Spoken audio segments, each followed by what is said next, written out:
A lot of F-150 owners think their engine feels old because it's worn out. Most of the time it isn't worn out. It's dirty, restricted, overdue on service, or relearning around problems nobody ever fixed. I've had F-150s come into my shop feeling lazy, rough, and half dead, and leave the same day idling smooth and pulling hard again.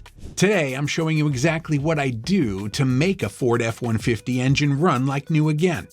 Step 1, get the oil right before you do anything else. Oil is the foundation of everything on this engine. Cam phasers, turbo bearings, timing chain tensioners, all of it runs on oil pressure and oil quality. When the oil is wrong, everything downstream suffers faster than you'd expect. For a 3.5 or 2.7 EcoBoost, change it every 5,000 miles with full synthetic, regardless of what the oil life monitor says. These engines run hot, they run under boost, and turbos are the first thing that suffer when oil degrades. Dirty oil through a hot turbo bearing is how you turn a routine maintenance task into a $2,500 repair. The 5.0 Coyote has more tolerance, but the same principle applies. Real-world F-150 use burns through oil faster than the factory schedule was designed for. Filter matters as much as the oil. A cheap collapsed filter on startup starves the engine for the first seconds of every cold start. Those dry starts accumulate. Use a Motorcraft filter. When you drain, check the drain plug for metal debris. Smell the dipstick. Burnt and acrid means heat damage. Gasoline smell means fuel dilution worth investigating on EcoBoost engines. Result? Protected cam phasers, longer turbo life, slower timing chain wear. Everything else you do today builds on clean oil. Step 2. Replace the air filter and clean the MAF sensor.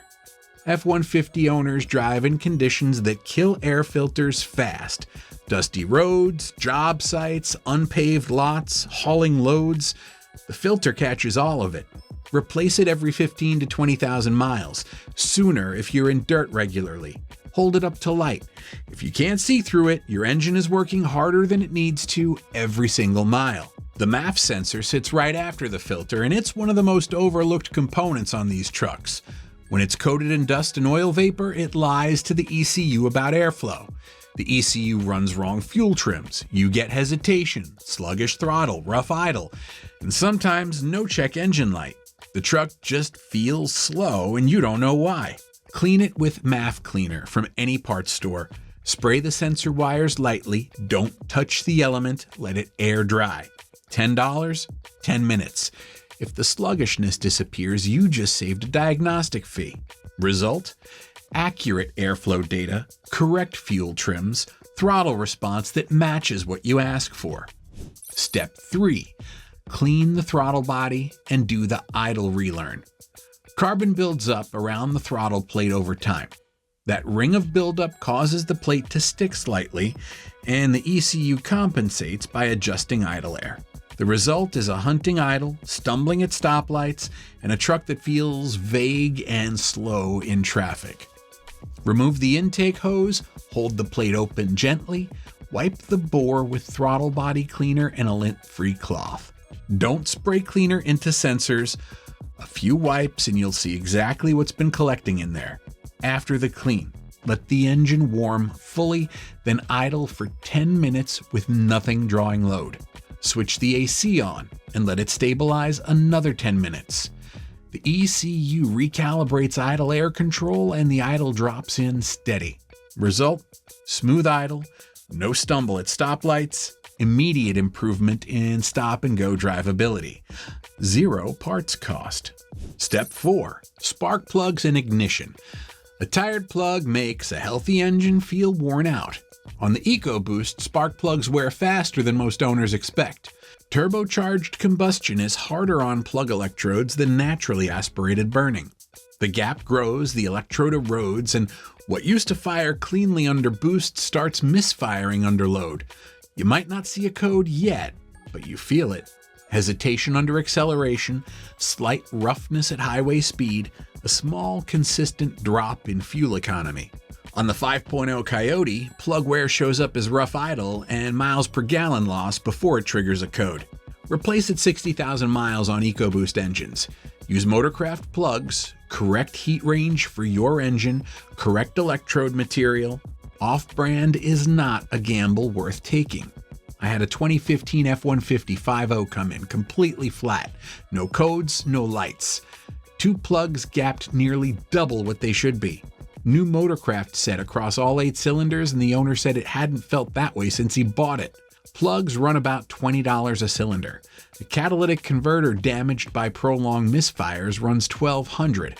Check the coil on plug boots while you're in there. Cracked boots arc voltage to the head instead of the plug. Swap a suspected coil to another cylinder. If the misfire follows it, replace it. Dielectric grease on the boots when you reinstall. Result? Clean combustion under boost, restored fuel economy, no more hesitation under load. Step 5. Stop oil vapor from contaminating the engine. This is especially important on the 3.5 and 2.7 EcoBoost, and most F-150 owners have never thought about it. The PCV system routes crankcase blow-by gases back into the intake to burn. On turbocharged EcoBoost engines, it moves oil mist through the intake at higher volumes. That oil mist coats the MAF sensor wires, lines the intake manifold walls, and deposits on the intake valves. Combined with direct injection, which never washes the valves with fuel, you get accelerated carbon buildup on a truck that never ran badly enough to warn you. Replace the PCV valve every 40,000 miles, under $20. Shake it before installing. A good valve rattles. A stuck valve builds crankcase pressure and pushes oil into places it has no business being. An oil catch can is one of the best $50 investments on an EcoBoost F-150. It installs between the PCV outlet and the intake, traps oil mist before it reaches the manifold, and you empty it every oil change. Not required, but on trucks that tow, idle a lot, or are going to high mileage, it slows carbon buildup significantly and keeps the MAF cleaner. Result? Cleaner intake valves, cleaner MAF, slower carbon accumulation over time. Step 6. Decarbonize the engine the right way. Direct injection changed how engines build carbon. On port-injected engines, fuel spray washes the intake valves constantly. On EcoBoost direct injection, fuel goes straight into the cylinder. It never touches the intake valves. Oil vapor bakes on to those hot, dry valves and builds into hard deposits over time. When carbon builds, you lose low-end torque. Idle becomes inconsistent. Throttle response gets sluggish, and you notice pinging or knock under acceleration. The engine isn't worn, it's choked. For mild buildup, intake cleaner sprayed through the throttle body while the engine runs can slow progression. Follow the can instructions, then take the truck on a hard highway pull to clear residue. For significant buildup, walnut media blasting is the correct fix. A shop removes the intake manifold and blasts the valve ports with crushed walnut shells, aggressive enough to strip carbon without scratching aluminum. I've done this on EcoBoost trucks at 80,000 miles that started pulling like they had 50,000 miles again. Shop cost runs $200 to $350. Top-tier gasoline slows reaccumulation over time. Result? Restored low-end torque, smoother idle, sharper throttle response. Engine breathes like it did when new. I put together a maintenance guide specifically for F-150 owners. Fluids, intervals, the whole system. The things that actually matter for EcoBoost and Coyote engines over the long haul. Links in the description. Step 7. Protect the cooling system before it becomes a $4,000 repair. Engines don't die from age, they die from heat. And F-150 owners let coolant problems go longer than they should because the truck keeps driving right up until it stops completely. By 60,000 miles on an EcoBoost, the coolant has seen enough heat cycles that its protective additives are depleted. By 80,000 miles with no flush, you're running acidic coolant that corrodes aluminum passages and water pump seals from the inside. Change it every 5 years or 60,000 miles with Ford-specified coolant. Universal green isn't always compatible. If you open the reservoir and see rust, sludge, or an oily sheen, flush the system today. Watch the water pump weep hole, a small drip under the front of the engine that most owners ignore until it's a puddle. Water pump and thermostat together at a shop runs $150 to $250. A warped head from the overheating that follows? runs a minimum of $1,000. And that's if nothing else is damaged. On EcoBoost engines, coolant intrusion into the combustion chamber is the failure nobody wants to face. White smoke at startup, a thick white cloud that lingers, not just condensation on a cold morning, a sweet smell from the exhaust. Coolant level dropping with no puddle under the truck. Those are the signs. Catch them at that stage and a cooling system service prevents the catastrophe. Ignore them, and you're looking at $4,000 to $8,000 minimum. I've seen owners ignore that sweet smell for 3 months and drive straight into an engine replacement. Results? No overheating surprises, no warped heads, no coolant in the combustion chamber. 10 minutes, twice a year, checking coolant level and condition. Step 8. Check what the data says before you spend any money. This is where I see owners waste the most money. They feel something wrong, they go to a shop. The shop throws parts at it, the problem doesn't go away, and 2 months later they're still paying. Modern F-150s are covered in sensors, and a small problem in the data can make a perfectly healthy engine feel tired, rough, and sluggish. Before you replace anything, spend 20 minutes reading what the truck is actually telling you. A basic OBD2 scanner with live data costs $30 to $50. Pull up short-term and long-term fuel trims. Numbers outside plus or minus 10% means something is off. A vacuum leak, a lazy MAF, or a fuel delivery issue. A cracked vacuum hose costs $5. The rough idle and lean stumble it causes can get misdiagnosed as a failing injector or cam phaser issue. I've watched owners spend $600 chasing a symptom that was a $12 vacuum hose at the intake manifold. Check O2 sensor response on live data. A lazy sensor keeps the engine running slightly rich or lean longer than it should. You lose fuel economy and throttle response without ever seeing a code you'd notice.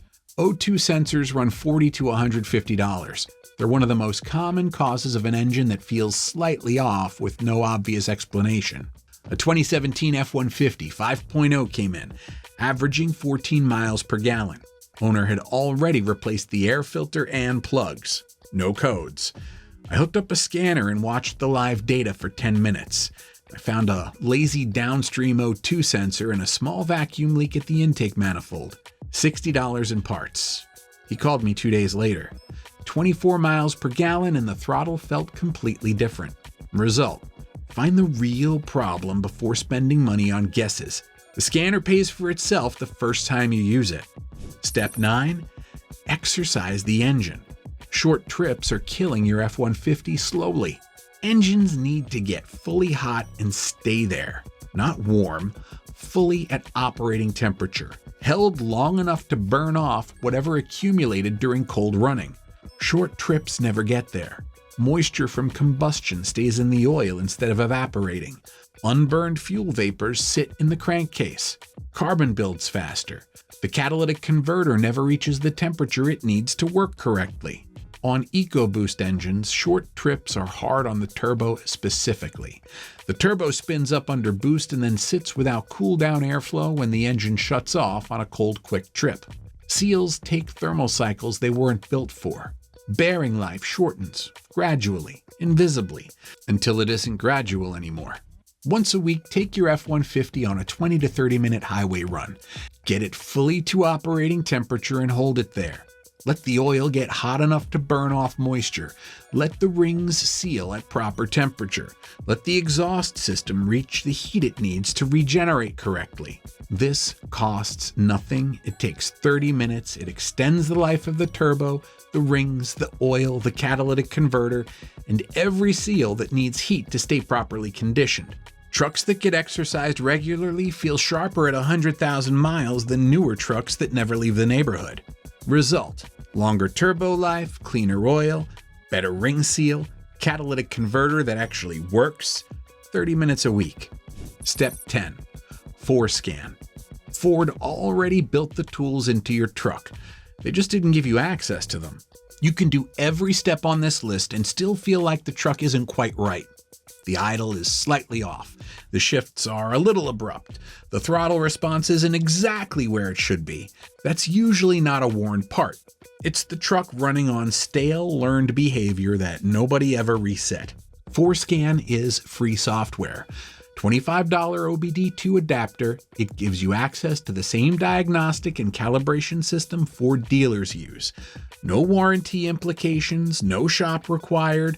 After you clean the throttle body, FORScan forces the idle air control relearn properly instead of waiting for the truck to work it out over drive cycles.